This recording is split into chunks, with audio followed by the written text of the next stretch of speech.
107.5 The Game Podcasting is sponsored by Modern Exterminating, a family-oriented company. Professional, honest, and dependable pest control solutions. We're your one-stop shop for all pests. We do it all.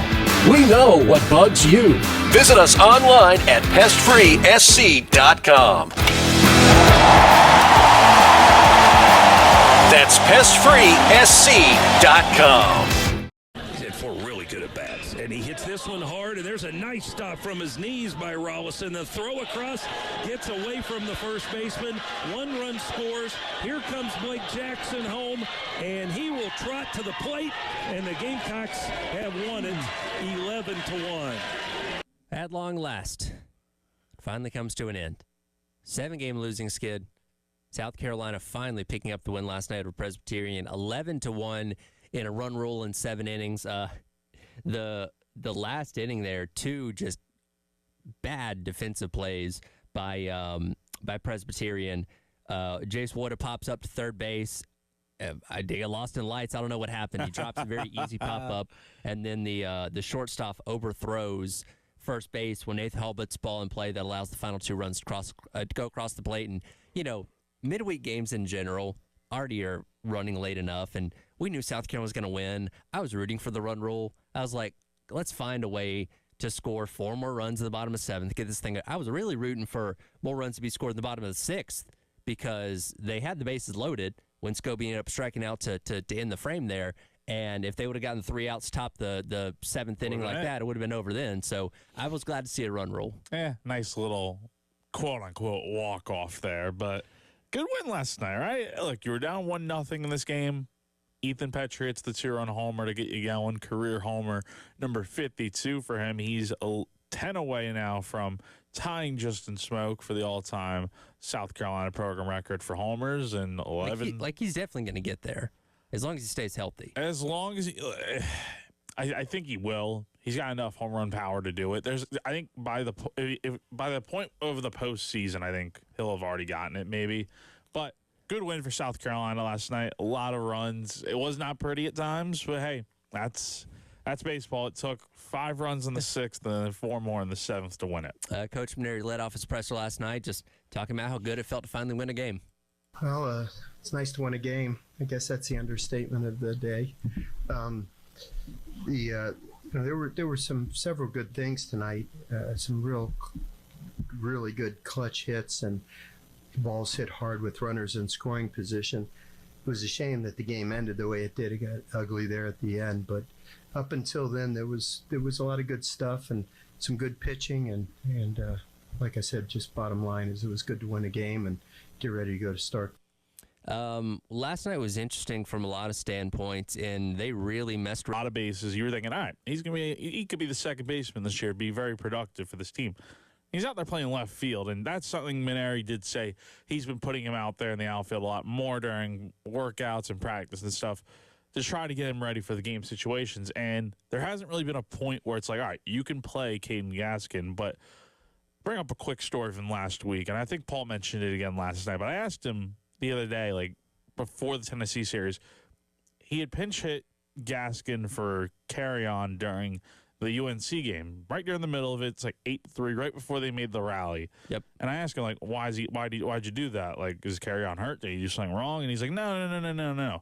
He basically asks, like, the entire team who wants to come in, pinch hit, step up for the team. And Gaskin was basically the one to say, I'll come in, coach. I'll come through for us. And lo and behold, he ends up working a walk, loads the bases, nobody out, and South Carolina ends up scoring 4 runs in that inning and then ties the game an inning later. So it's stuff like that I'm sure leads to him getting some at-bats. And he didn't do well yesterday, 0 for 4 with a strikeout. But the fact that, Paul put him in the lineup, he's going to reward players for good effort and all that stuff and, a desire to help the team win. And then the rest of the lineup, I really did like the idea of putting Hall and Petrie in the 3 and 4 spots. When you really think about it, Hall and Petrie hitting 1 and 2 in the order only gives you so much because, as we've seen lately, those are your 2 most productive hitters that can actually hit home runs.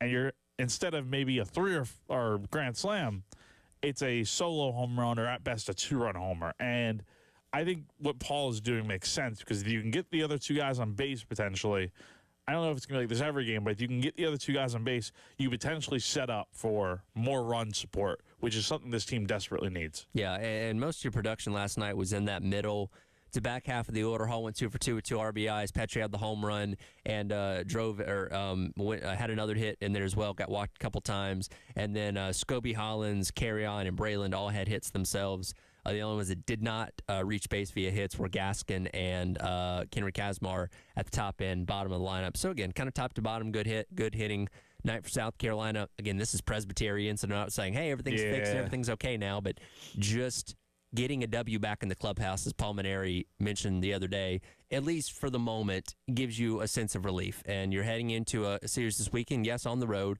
but against a Mississippi State team that struggled just as much as South Carolina has in conference play. And, again, you got to go in there and find a way to win this series, or you're really going to be in trouble. I mean, I think you already are in trouble at 1-8 in the SEC. That is going to be tough to come out of, barring some miraculous run here where you can just win, like go on a huge winning streak here to really change the tides of the season. But I will say, man, I don't care that I came against Presbyterian. It is what it is. No one's going to really, congratulate you for winning this game. Although Game 7 of the World Series, like people took that and ran with it yesterday. Maybe it should have been fireworks and confetti and all that kind of stuff. Oh my gosh! But a win is a win, and it builds the confidence, man. That's the biggest thing you could take away from last night is that it's a monkey off their back. They can go out here, play loose again on Friday. And, man, if they win Game 1, who knows, man? They're going to start getting rolling, I think, here soon with how much lighter the schedule is compared to the last few weeks. In these next 2 series against A&M and Mississippi State, 2 teams that also have 1-8 records, you got to find a way to win 4 of those 6 games. That's easily. Winning 2 series. Win the 2 series. Man, if you could sweep. If you sweep, that'd be great. If you could sweep one of these series, that would be great. And this comes at the perfect time. You wish these series were at home, but going on the road maybe is really going to be good for you. Again, I don't know how.